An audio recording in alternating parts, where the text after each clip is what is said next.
vì dương đại lụa du hơi tại rồi lại cho nên khơi nhé nè hơi cô tại cái prai bẹp này khác đầm bầy ở ca lụa đồ bò dương nắng tận là ca từ một tiệt đam tôn dương tích dương cứ ta khá thấy dương ở bằng rồi thì mấy cái cứ chọn mà ok chẳng nhâm do pi bánh ham mà cho luôn đại dương cô tại cực nè cho nên tập bồn nắng ở bông ôn thử cơ tha ca bu dương nắng cho này chả nọt hơi pin chat màu dương nắng bàn mạch đài chẳng nè phổ thông đá dương nè luôn online ta ca bu dương ở sơ lò hái cứ cho vậy hồi mới tiết tờ lại đam này bật họ bảo dương thà tá vì ai nâng tờ lại cho này nhọt nhiều lắm bỏ sang tha bật họ dương luôn online tờ lại cho này còn phải làm lá vì tăng tích phổ dương cho này lượng bu hả ta bỏ sang tha lại đợt ấy nè delivery dương cực bị nhớ ở đấy nè anh đang dương thử thử cực đài hơi mũi tiệt bờ sân tại tông nâng ca top chat bỏ dương ở sơ lõ ca closing nâng bật ca lụa nâng gọi lõ của chọc đây hơi mũi tiệt tại tông nâng ca cả nè chân này nhé hơi có mọi bông bông dương cực tha ao tại lộ bán gửi chân này nhé ở thì phổ thông đá dương nè lộ online dương thử chân này chọn nè dương do tại lại đại là dương lộ bàn nâng dương thử đọ cho mày tại lại thằng anh nè tại lại nâng miền này là miền đây chia lại đam này là tập phá lại bu phổ dương bu mìnhประกอบđấy chúng ta dương bu xì thay bu xì thọc hơi ní đợt ở nhiều nó dương cua cật bạc mất hay chúng ta vì mình tầm định khôi tầm định return nó có anh cho bàn này của nó tại tao tầm nô khó tới bao giờ này chẳng nè u thom nhóm lụa thường lịch đấy bảo sao là tha nhóm lụa nhiều nó về đẹp nhiều do từ đo cái lại còn miền Tây hà tại tao được software ấy rồi môi có khôi thmo ấy anh nhóm đôi còn bình hay là về đô hay mình thầm đã đô ở bàn đấy số bạn đã coi dương chạy nhảy qua đài chẳng một món giống dương thử cục rong vì ở ban cái màu việc khát lùi ok chẳng dương màu gì pi bánh hà này ca buộc bỏ dương bình bộ bát sập rồi cứ nửa lớn là ngày cho nói tí muối cứ CPO của CPO nó cái CPO nó cứ copper result nó sẽ mẹp khi dương đại quạt bút cứ khơi nhẹ cái lại message nó cứ copy result ưu thọ tha dương chừng này đọc là trong một ngày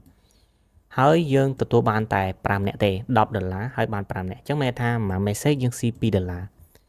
mà message P được lá này bảo sân chỉ là tập ho môi cho nên trong pram được lá nhưng cái tha của bạn mình tên mà chẳng nhưng thời hội thì đó sẽ phim cũng hơi nơi mà message P được lá nó tiết dương thử thử mấy ôi lẹ màu đám bay công ao viên lang đo lại nó bông ôn ai check mơ ca tè platform bỏ bông ôn bông check mơ platform bao dương nó công vô platform chọn bút nông pe tầm mùi dương ai thay dương bút mà platform không một page sân hái trăm dương bạc cao create theo nước dương bạc cao chiều video bạc cao chiều rúp hiệp bạc cao chiều content đại lo gì đúng content đại dương mẹp vô bút cứ video short video cứ lo mình tàn dương hậu video na đại lo bu và sao chiên bọc ôn bằng họ internet được non cả bu nên dương khác có cái ta ao tại dương miền rụp hiệp platform máu dương còn not internet ấy ở trang tới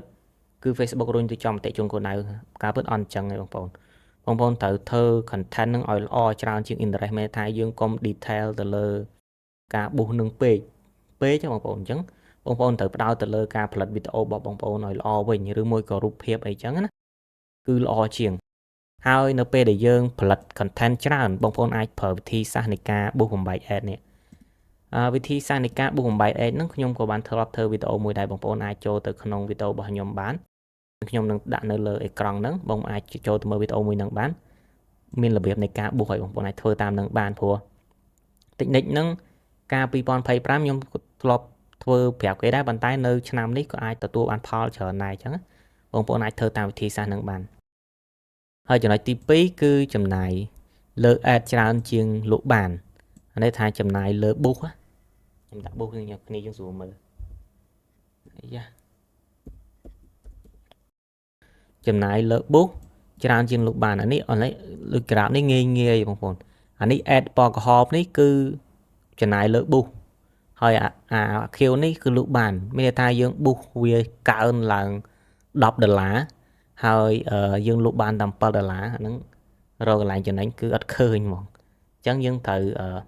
ដូចខ្ញុំនិយាយអញ្ចឹងគឺត្រូវតកែភ្លាមៗកុំនៅដដែលហើយចំណុចចុងក្រោយគេ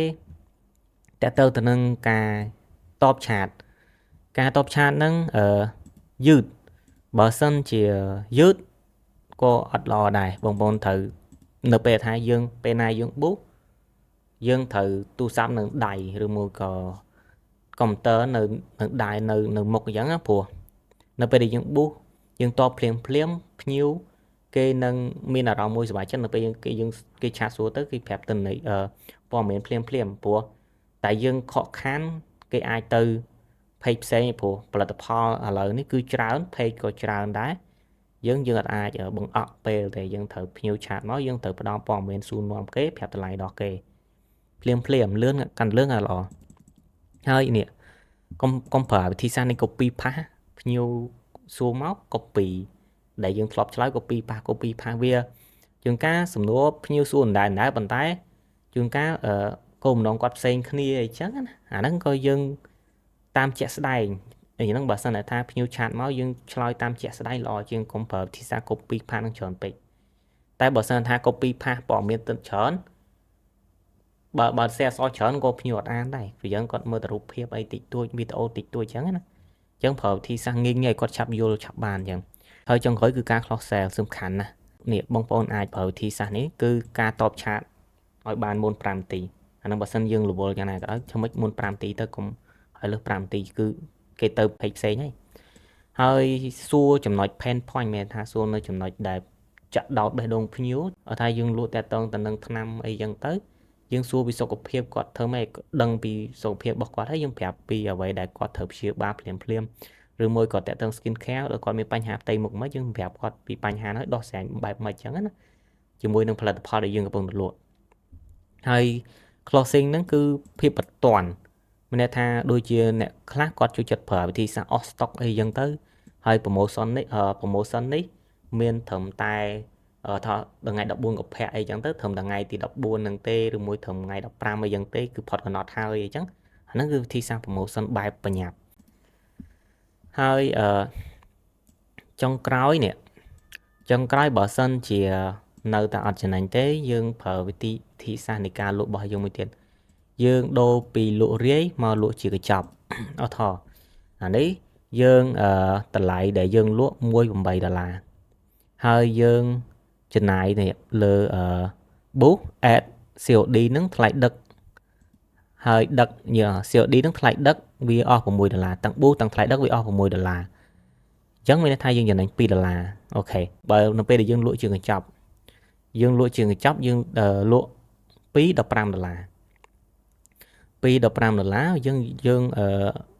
ចំណាយលើការប៊ូសវាអស់$6យើងអាចចំណេញបាន$9អានេះមានថាបើយើងលក់2បើ2វាអាចត្រូវ16ត្រូវអត់ប៉ុន្តែនៅពេលយើងលក់ជាកញ្ចប់វា$15អញ្ចឹងភ្ញៀវមើលទៅអាចចំណេញអាហ្នឹងគាត់ពេលខ្លះគាត់អាចសម្រេចចិត្តលើកន្លែងហ្នឹងដែរអាហ្នឹងគាត់ថាបើអាចណាប៉ុន្តែវាមើលទៅវាអាចតំណងចំណេញដែរអញ្ចឹងបងប្អូនអាចយកវិធីសាស្ត្រនេះសាកទៅបើសារជាងយើងប្រើវិធីសាស្ត្រដែរបងប្អូនអាចប្រើវិធីសាស្ត្រនេះសាកល្បងទៅហើយមួយទៀតលក់ផលិតផលត្រូវលក់ដំណោះស្រាយបងប្អូនត្រូវនិយាយពីបញ្ហារបស់គាត់ហើយលទ្ធផលហ្នឹងវាបែបម៉េចអារម្មណ៍ដល់ពេលគាត់ប្រើហើយគឺបែបម៉េចយើងកុំលក់តែផលិតផលហើយយើងប្រាប់តែតម្លៃថាប្រយោជន៍របស់វាចប់យើងត្រូវសួរភ្ញៀវហើយយើងប្រាប់វាថាប្រយោជន៍ដែលជួយលើសុខភាពគាត់វិញល្អជាងឬមួយក៏យើងសួរពីបញ្ហាផ្ទៃមុខគាត់ហើយយើងប្រាប់ពីតួនាទីមុខងារនៃផលិតផលរបស់យើងអាចជួយមុខគាត់បែបម៉េចខ្លះត្រូវនឹងស្បែកមុខគាត់អីចឹងអាហ្នឹងគឺល្អបំផុតហ្មងអាហ្នឹងយើងថាយើងប្រើដំណោះស្រាយឲ្យគាត់ដូចថាដូចខ្ញុំហ្នឹងលក់គ្រឿងអេឡិចត្រូនិកតាក់ទងទៅនឹងប្រភេទ drawing pad អីចឹងទៅលក់ drawing pad អាចជំនួយទៅដល់គ្រូបរិញ្ញាគាត់យកទៅសរសេរគាត់អ្នក design គាត់យកទៅធ្វើ graphic design គូររូប touching មុខអីធ្វើ modeling 3D អាហ្នឹងសិតជាដំណោះស្រាយប៉ុន្តែនៅពេលដែលភ្ញៀវសួរមកយើងត្រូវប្រើវិធីសាស្ត្រសួរគាត់វិញថាបងយកទៅប្រើប្រាស់សម្រាប់កុំព្យូទ័រមកអីហើយយកទៅប្រើកម្មវិធីអីប្រាប់ការងារអ្វីហើយត្រូវប្រភេទ model មួយណាអញ្ចឹងគឺយើងដោះស្រាយជូនគាត់នៅពេលដែលគាត់ឃើញដំណោះស្រាយអញ្ចឹងគាត់ចិត្តទិញហើយអាហ្នឹងគឺបែបហ្នឹង